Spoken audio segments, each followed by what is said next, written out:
नमस्कार, हमारी इस खास पेशकश में आप सभी का स्वागत है। आपके साथ हूं मैं नेहा बाथम। अमेरिकी सैनिक कल काबुल छोड़ देंगे और इससे पहले काबुल की जो तस्वीर सामने आई है वो अराजकता से भरी हुई है। 5 दिन के भीतर 2 आतंकी हमले हो चुके हैं। ताजा रॉकेट हमला आज काबुल एयरपोर्ट के पास हुआ, लेकिन गनीमत ये रही कि किसी को नुकसान नहीं पहुंचा है।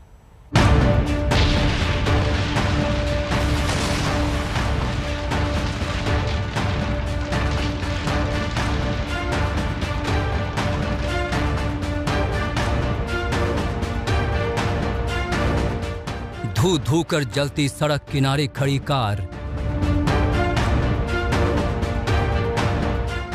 बर्निंग कार का यह वीडियो अफगानिस्तान की राजधानी काबुल का है, जहां आज सुबह फिर रॉकेट हमले से खलबली मच गई है। तस्वीरें देखिए, एक तरफ धू धू कर चलती कार और दूसरी तरफ जलकर राख हुई कार।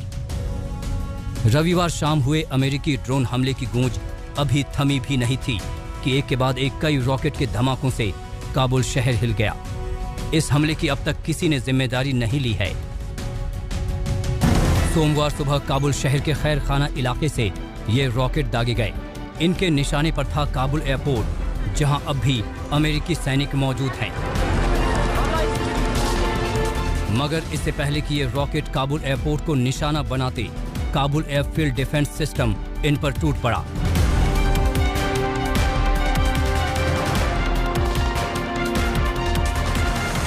एयरफील्ड डिफेंस सिस्टम की मार से ये सारे रॉकेट अपने निशाने से तितर बितर होकर शहर के अलग अलग हिस्सों में गिर गए। न्यूज एजेंसी रॉयटर्स से बात करते हुए एक अधिकारी ने दावा किया कि कम से कम 5 रॉकेट दागे गए, मगर ये साफ नहीं है कि इन सभी को मार गिराया गया। हालांकि उस अधिकारी के मुताबिक अमेरिका को अब तक किसी नुकसान की खबर नहीं है। इससे पहले शुक्रवार को आईएसआईएस खुरासान के 2 टॉप आतंकियों का खात्मा करने के बाद रविवार को अमेरिकी ड्रोन के हमले में काबुल एयरपोर्ट के बाहर खड़ी इस गाड़ी को उड़ा दिया गया। पेंटागन का कहना है कि इस कार में आईएसआईएस का आत्मघाती हमलावर सवार था। इसका इरादा काबुल के हामिद करजई एयरपोर्ट से रवाना हो रहे अमेरिकियों को जाते जाते एक और बड़ी तबाही का शिकार बनाना था। ड्रोन हमले के बाद जहां अफरा तफरी मची थी, वहां अगली सुबह तबाही के निशान नजर आ रहे हैं। इस हमले में एक ही परिवार के 5 से 6 लोगों के मारे जाने की भी खबर है।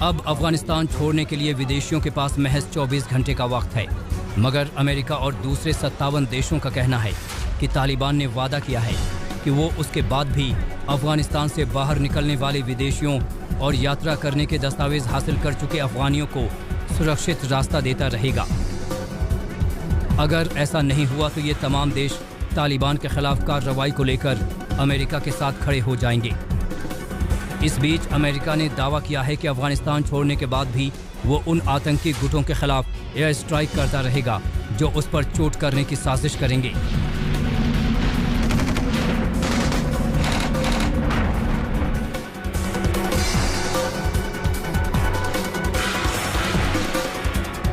यमन, सोमालिया, सीरिया, लीबिया और अब अफगानिस्तान में जहां अमेरिकी फौज नहीं है, वहां भी अमेरिका आतंकियों के खिलाफ एयर स्ट्राइक करता रहेगा।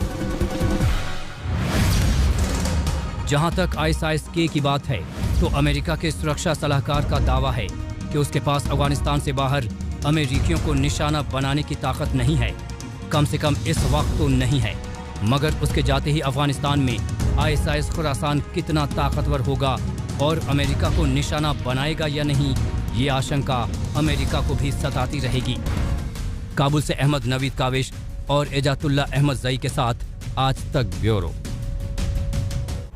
आज का दिन बाकी काबुल होगा खाली। जी हां, 31 अगस्त तक की वो डेडलाइन आ चुकी है जिसकी चर्चा पिछले कई दिन से हो रही है। 31 अगस्त यानी विदेशी फौज के अफगानिस्तान से जाने का आखिरी दिन। ब्रिटेन, फ्रांस, जर्मनी समेत कई देशों की सेना काबुल से निकल चुकी है। सारी निगाहें अमेरिकी सैनिकों की वतन वापसी पर है।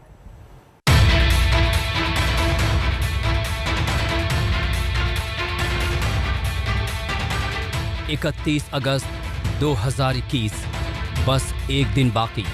अमेरिकी सैनिकों के अफगानिस्तान छोड़ने की आखिरी तारीख। आखिरकार वो दिन आ ही गया है जब अमेरिकी सैनिकों को अफगानिस्तान से बोरिया बिस्तर समेटकर अपने देश लौटना होगा। आज 30 अगस्त है और कल आखिरी तारीख। इस लिहाज से अमेरिकी सैनिकों के लिए अफगानिस्तान में आज आखिरी वर्किंग डे है, क्योंकि कल उन्हें हर हाल में अफगानिस्तान छोड़ देना होगा। अमेरिका का आखिरी सैनिक अफगानिस्तान छोड़े इससे पहले की तारीख देख लीजिए। काबुल में आग के गोले उठ रहे हैं, रॉकेट हमले हो रहे हैं, लगता है काबुल जल रहा हो। काबुल में पूरी तरह अराजक मंजर पसरा है। लेकिन इन सब के बावजूद तालिबान ने फरमान सुना दिया है कि अमेरिकी सैनिकों को अफगानिस्तान छोड़ना ही होगा, वो यहाँ रुकने की गलती ना करें।